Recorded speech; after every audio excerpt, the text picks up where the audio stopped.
توجہ دلانے کی کوشش کر رہا تھا کہ آپ لوگوں نے گھبرانا نہیں ہے، آپ لوگوں نے مایوس نہیں ہونا ہے۔ اور یہ کون کہہ رہا ہے؟ یہ ایک لبیک کا کارکن کہہ رہا ہے، جو الحمدللہ پہلے میں نے آپ کو بتا دیا تھا کہ لبیک کا کارکن ذہنی طور پر تیار ہے۔ بسم اللہ الرحمن الرحیم۔ السلام علیکم ناظرین، آج دو چیزوں کے اوپر بات کریں گے۔ ایک تو امریکہ مخالف بیانیے سے یو ٹرن کے بعد اب پیش خدمت ہے خان صاحب کا، اسٹیبلشمنٹ کے خلاف جو بیانیہ تھا اس سے بھی اس نے یو ٹرن لے لیا ہے، اس کے اوپر بات کریں گے۔ دوسرے نمبر پہ کل پورے ملک گیر تحریک لبیک کا جو احتجاج تھا، اس احتجاج کے دوران ایک جگہ میں لبیک کے کارکن نے ایک تقریر کی، اور اس تقریر نے یقین مانے ناظرین کہ مجھے تو بہت زیادہ متاثر کیا، کیونکہ وہ اس تقریر میں جو کچھ بول رہا تھا، وہ اگر سعد رضوی صاحب بولتے یا انس رضوی صاحب بولتے یا مجلس شورا کا کوئی اور ممبر بولتا تو شاید اس میں اتنا دم نہ ہوتا، اتنا اثر نہ کرتا جتنا اس لبیک کے نوجوان کے منہ سے نکلے ہوئے الفاظ نے اثر کیا ہے۔ اس کے اوپر بھی بات کریں گے۔ اس سے پہلے میری گزارش ہے کہ جن دوستوں نے چینل سبسکرائب نہیں کیا تو پلیز اسے سبسکرائب کر دیں اور بیل آئیکن کو لازمی پریس کریں۔ ناظرین، پہلے بات کرتے ہیں کہ جو یو ٹرن کا بیانیہ ہے۔ میری لاسٹ ویڈیو میں نے یہ ثابت کیا تھا کہ عمران خان امریکہ کے ساتھ ہے اور اسٹیبلشمنٹ کے خلاف ہے، اور کل الحمدللہ یہ بھی ثابت ہو گیا کہ اسٹیبلشمنٹ نے بھی ثابت کر دیا ہے کہ عمران خان بیرون ایجنڈے کے اوپر کام کر رہا ہے۔ وہ کیسے؟ عمران خان کا ایک بیانیہ تھا، امریکہ مخالف بیانیہ۔ اس نے قومی یوتھ کو بیوقوف بنایا، اس کا چورن بیچا، بک گیا، پھر اس نے امریکہ سے یو ٹرن لے لیا۔ ہر جگہ میں اس نے یو ٹرن لے لیا۔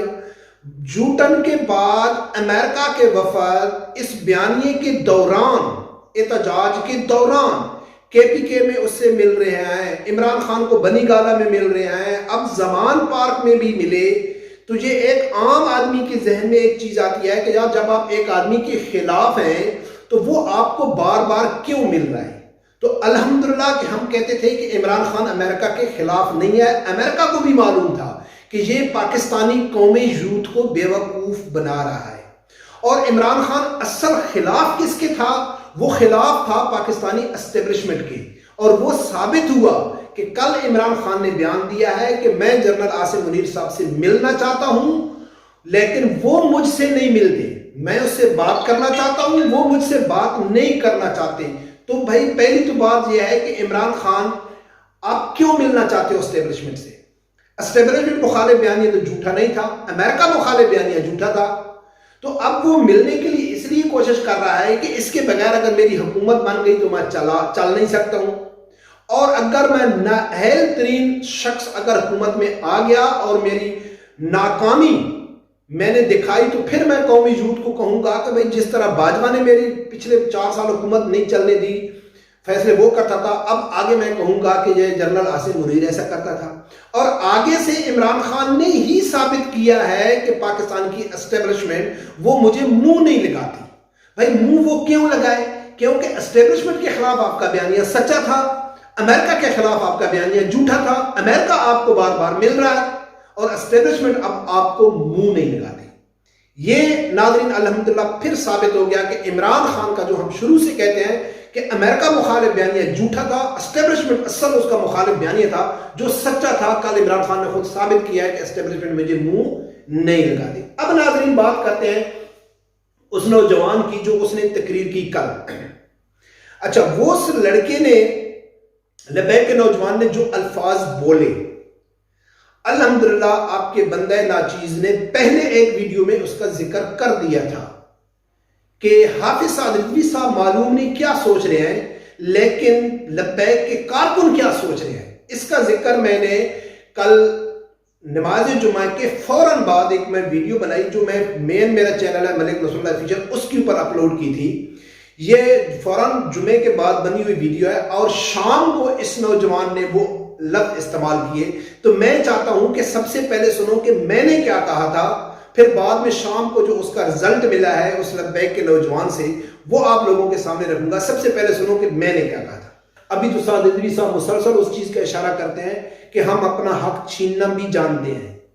یہ جو الیکشن والا سسٹم ہے نا، یہ تو ہم نے کہا ہے چلو چل کے دیکھتے ہیں کیا ہوتا ہے۔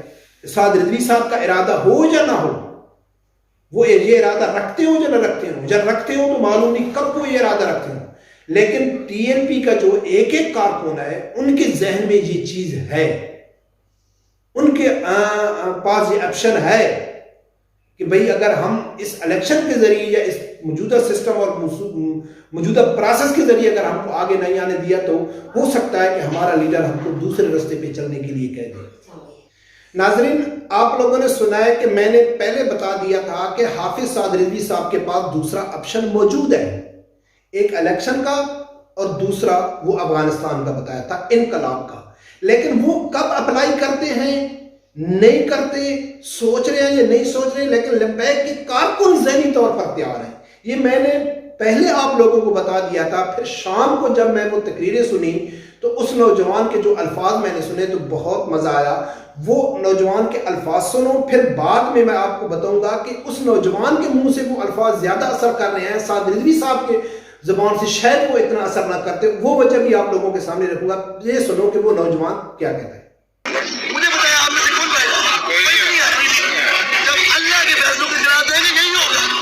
20 سال جنگ لڑی ہے افغانستان نے، 20 سال لڑی جنگ، ڈالر 87، پیٹرول 89، سود کے بغیر انہیں پورا بجٹ پیش کیا۔ اس نوجوان کا کلیئر پیغام پاکستانی قوم کو تھا، ٹی ایل پی کے نوجوانوں کو تھا، مثال دے رہا تھا کہ بھئی آپ افغانستان کی مثال دیکھو کہ وہ 20 سال ان لوگ جنگ لڑے امریکہ کے ساتھ اور الحمدللہ وہ جیت کے اب انہوں نے پیٹرول کے پرائس بتا رہا تھا، ڈالر کے پرائس بتا رہا تھا اور مجھے توجہ دلانے کی کوشش کر رہا تھا کہ آپ لوگوں نے گھبرانا نہیں ہے، آپ لوگوں نے مایوس نہیں ہونا ہے۔ اور یہ کون کہہ رہا ہے؟ یہ ایک لبیک کا کارکن کہہ رہا ہے، جو الحمدللہ پہلے میں نے آپ کو بتا دیا تھا کہ لبیک کا کارکن ذہنی طور پر تیار ہے۔ اب میں یہ کہتا ہوں کہ بھئی سعد رضوی صاحب کے منہ سے وہ الفاظ اتنے اچھے نہیں لگتے کہ ایک کارکن سے کیوں لگتے ہیں کہ عموماً دیکھا جائے تو کوئی بھی لیڈر ہے، چاہے وہ کسی بھی جماعت کا لیڈر ہے، تو لیڈر کی جو تقریر ہوتی ہے، لیڈر کے جو بیانات ہوتے ہیں وہ ہائی لیول کے ہوتے ہیں، نوجوان نسل کو ابھارنے کے لیے، تیار کرنے کے لیے، ان کے جذبات یعنی کہ وہ کرنے کے لیے تو لیڈر بہت اوپر چلتا ہے۔ لیکن وہ اس پرواز پہ جب وہ لیڈر تقریر کرتا ہے، اس لیول پہ جا کے تقریر کرتا ہے تو شاید کوئی دوسرے لیڈر تو اسے آسانی سے یو ٹرن لے لیتے ہیں کہ بھئی ہم نے تو یہ عوام میں آ کے جذبات میں آ کے تقریر کی تھی، ہمارا یہ مقصد نہیں تھا، یہ ایک سیاسی تقریر تھی۔